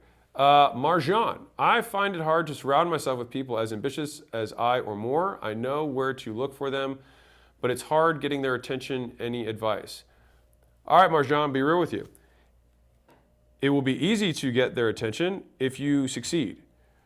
Being ambitious without the actions that come from ambition mean you just have big dreams. And many people have big dreams. What is rare is the people who are willing to suffer the costs of making them into reality. Like, it's the size of your action that determines your outcome, not the size of your dreams. and your ambition is irrelevant unless it's paired with the actions you're willing to back it up with. Okay, James Burkett. Alex, we know the benefits of digital business. Any benefits unique to a physical manufacturing business? I think that in the US, there's going to be, I think AI will, so you think fundamentally like this. Manufacturing became difficult in the United States because of the cost of labor and because of unions, right? And so it became cheaper to outsource that labor to other countries. Even with tariffs and shipping, it was still cheaper because labor was so much cheaper than it is here. Now, in a world where you have robots that can manufacture everything, the cost basis changes materially to, number one, hard materials, and number two, energy and power. And so a machine running here to serve businesses here is going to be more efficient than a machine built in China to serve businesses here, because you won't have the cost of shipping and you won't have any tariffs associated with delivering to the businesses that are close by. And so do I think that it makes sense in today's day and age to get into or back into manufacturing in the US? I think if you start from the premise I will have as few humans as possible, then the leverage with technology and automation and AI and robotics, where it is now, I think absolutely there's opportunities there, if that's what you're talking about. How should I do sales for software agency service while working as a full-time software engineer? I think you should probably pick one because both of those are full-time jobs. So I would just do the one that you want to do long-term more. If I had to bet, it depends how good you are at coding, but I would say coding is a skill that takes longer to learn than sales if you were taught well. Most people don't get taught well, which is why sales takes them a long time to learn. Alfredo Palacio. Alex, should I sell my kidney? Well, it depends on the price.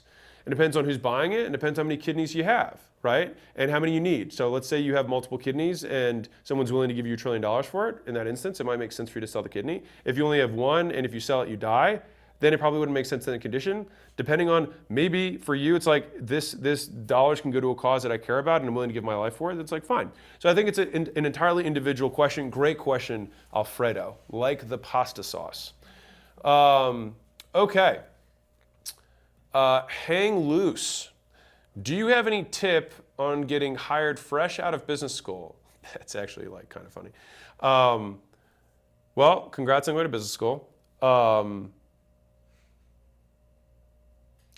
You're kind of like setting yourself up for this one, so I'm gonna not dunk on you. It's tough though. There's a lot of dunks coming to mind right now. Okay. I'd be like, what business did the business school teach you? And I would go to apply to businesses where my relevant business knowledge applied, and then try and get them to give me money in exchange for that knowledge and experience. Probably not the sexiest answer. I would bet that you're like, it's kind of like the girlfriend thing earlier. Like, have you gone on 500 dates? Have you gone to 100 interviews? Well, no one picks mine. Okay. Have you done more research on those companies and then send manual messages to multiple people in the firm about how much you care about this particular company? Have you shown up in person? Right? All those things tend to work pretty decently well. It's the unscalable stuff that people pay attention to. Also, side note, handwritten, like big hack for everybody. In a world where everyone gets personalized emails, especially with AI, like it's getting more and more personalized, blah, blah, blah. Like, hey, I saw that your CEO in his last post made this thing, and then, like that's how we're personalizing stuff. In a world where everything is automated, handwritten cards and physical boxes of stuff will get noticed by more people than stuff you send to the inbox. And so something worth considering for even high B2B enterprise sales, sending physical products compared to the lead cost of getting those types of contacts is negligible. But the response rate and likelihood the response rate is likely significantly higher. So I think there's some arbitrage that exists there for anybody who's willing to put in that work. What is your opinion on, I'm not even going to touch ADHD, let's hear.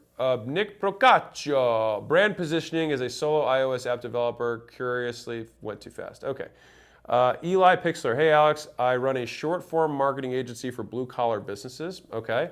What would be the best way out of the core 4 to outreach? I already post daily on Instagram and LinkedIn. So that was a weird question because the core 4 is outreach content and paid ads. So I'm not sure like what is the best way out of the core four to outreach. Maybe just what's the best way to outreach. You already post on Instagram and LinkedIn. I think it depends on the goals, but you can absolutely do outreach via email and cold calls for that specific avatar because they are typically, solopreneur or they have a handful of, tradesmen underneath them.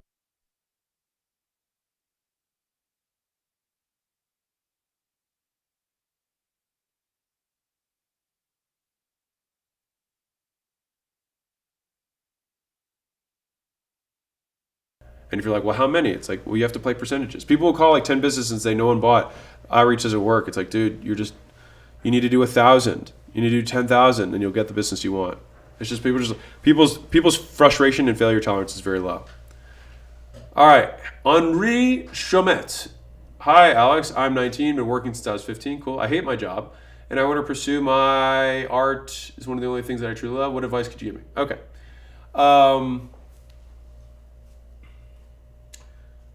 Well, art's a pretty straightforward one. You take your art and you post it on Instagram, and if people like it, they will ask you for it, and then you can sell it to them. That's like thing one. Thing two is you can start creating templates around the art if you want to make more money, and start running ads to sell multiples of the exact same thing. That's number two. Number three, if you have a specific type of art that you're very good at, going ahead and making art for influencers. I saw somebody do a really good job of this. They had like a specific, combination of style of mediums and things like that they did. So it was like glitter and physical and these cool canvases. And they would do that, but then they'd put the face of like an influencer on it. And then they would, tag the influencer, and then people would be like, oh man, this is so cool. And then sometimes the influencer would be like, shit, I'll buy that from you. And so either you get free marketing because the influencer shares it, which they often will. Like I almost always share fan art if it's good. If I get a stick figure with a smiley face, I probably won't. But like if I see like fan art, I almost always share it. And so that will get you shares, which is free impressions. Like no one could pay me to do something like that, but if it's really good, your work is good enough and it speaks for itself, that would be a marketing angle. And then also if I really like it, I might just be like, dude, I'll buy it. And then there you go, right? So there's a lot of ways to make money with art as long as it's cool. Now, if nobody likes your art, then that's a different thing, right? Then like you can do the things you don't like so that you can do the things you like. But yeah, there's three different strategies for marketing your art business. Okay. Geez. Okay. Did we get rid of the whole like freezing it thing? Because that was helpful. It's very hard to read this. Just pick one. There we go. Okay. Silent Genius. Alex, I know it's unfair to ask you. Well, if it's unfair, why are you asking me? Perhaps even lazy. Okay. But how do I pursue greatness without worrying about the road not taken? How does someone focus when they've never had an outcome before? Well, you have had an outcome. It's just smaller than the outcome you want. And so it's much more of a snowball of turning one thing into the next, into the next, and the next. Like you woke up this morning, you put on your clothes, like that is an outcome. For somebody who's depressed, that is a monumental achievement. And so the idea is like, we just draw the bar at the biggest achievement you got, and we just leverage that one to the next one. Real talk. Joel Warren. Scaling sales teams. Have you changed your mind on cutting the bottom 10% of salespeople, or do you still suggest that? Also, do you still like incentivizing sales competition every 6 weeks? I would say, yeah, I have a couple tweaks on that. So I used to advocate for cutting the bottom 10% of sales on a regular basis. I no longer do that because I feel like I've gotten better at making the culture of a team exceptional. And basically just the 10% was an earlier version of me's forcing function for cutting people who should already have been cut. I would say that we cut people significantly faster now, so we don't need to cut the bottom 10%. That probably happens by default, but it doesn't have to be done on purpose because we weed people out so fast because the culture is so strong. I can't remember the second half of the question, but hopefully that helps with the, and then the incentive thing.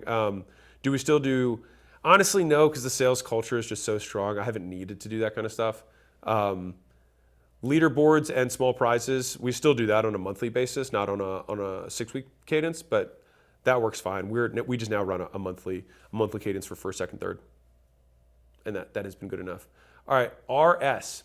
Is it worth building a white label SaaS? Well, you're not building a white label SaaS because it's already built. That's why it's white labeled. Automated low churn business offering, AI receptionist, reputation management, et cetera for SMBs.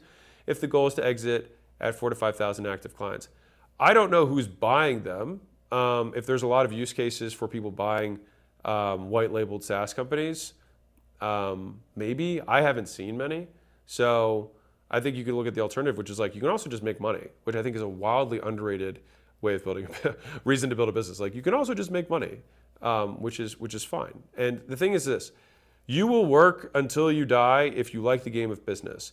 If you don't like the game of business, you will not be in business that long anyway. So if you like the game, you're going to be in the game for a long time. And so the idea that you need an exit path, though cool for the story, as somebody who's been through it, I got right back into business the next day. So we have this feeling of like, I want to be done, I want to finish this thing. The reality is like, the game keeps going, right? It was around before we were alive and it'll be around after we die. Okay, let's see, Divanesh, or Divya, whatever, Lalwani. How to make it easier to enforce positive behaviors on yourself and make it harder to give into negative behaviors. Change your conditions, change your environment. Like, I don't have my phone on me, but I have several screens that when I try to open up a social media app, it forces me to take 5 seconds and take breaths before I get into it. On top of that, I have another layer that if I work, I turn that on, that just makes it impossible. So it's either impossible for me to get on social media or very inconvenient. And so that's just an example of a small thing to do, but it's like, don't have ice cream in the house if you're trying to get in shape. Don't have cookies. Don't have the things that you overeat, right? If you don't overeat, not a big deal. Can you make sure that you have a gym that's close by? Can you go to a gym that you like? Like, if there's a gym that you really like that's $40 more a month and you are more likely to go because you like it, pay it, right? So I want to change the conditions to maximize the likelihood that reinforcement occurs. Because like, you will not, like, of course you can like give yourself a cookie, like you can do that. But I would say that for me, by and large, the environment does the vast majority of the reinforcing that's going to happen in your life. And so we want to arrange the variables around us to maximize the likelihood good things get reinforced in general. So if you're around 3 or 4 guys who are ambitious, good behavior will be reinforced far more than you giving yourself a high five for reading an article. All right, Christian Malinovic. Alex, what is the ultimate thing worth going for in life according to you? Learning. I think learning, for me, like being a lifelong learner and if we define learning as same condition, new behavior, like I will have the conditions of life that are around me, and if I can alter my behavior in a way that makes me a better person, or more aligned with like the ideals that I strive to live by, that is the point for me. Let's see here. All right. Alex, talk about passion versus being just good that I know you've talked about before. I actually don't know that one. I don't understand the question. Creative Mako. Hi, Alex. I'm a creative coder and started venturing into soul NFTs, a tech I'm quite passionate about. But the space lacks trust. Building an online web game, trying to get to money. Is it worth or pivot to Web 2? So Sam Altman said this, and I will quote because he came to the same conclusion I have, and he has more experiences, obviously certainly wealthier than me. There is no perfect answer to how long should you push. He's like, I've spent all these batches. People would always ask, should I quit my startup, or should I push or should I pivot? It is one of the only eternal questions that cannot be answered by anyone but you. I can give you one piece of feedback, which is the longer that you push, the more likely something will work, as long as you're consistently iterating. Like, said differently, if you have 100 bricks and you keep throwing them together, eventually you have something that looks like a building on enough iterations. And so I think the idea is like people quit far too soon and they don't do enough iterations to have something that has a semblance of success that you can start improving from there. With that, my friends, Romans countrymen, lend me your ears. You already did. I appreciate you. We went through a super tactical sales training. We went through what was the second one?